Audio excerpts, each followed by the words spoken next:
бір отаршылық идеологияны бастан өткеріп, келесі араб құлдық идеологиясына еніп барамыз. Қазірдің өзінде ұлтын кім дегенде мұсылманмын деп жауап беретіндер көп. Қазақпын деп айтпайды.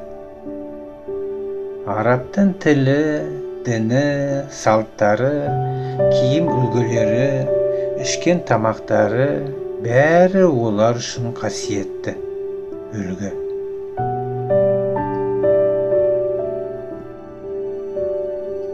Жалған ислам дініне сеніп, дініміз бір деп, өз бауырына қарсы болған зомбилер дүнгендерді қолдап жатыр.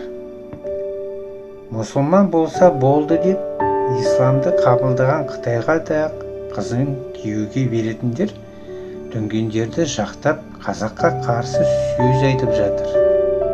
Ақымақтар-ау, дүнгендердің бұларды керек жерінде сатып кететінін ойламайды.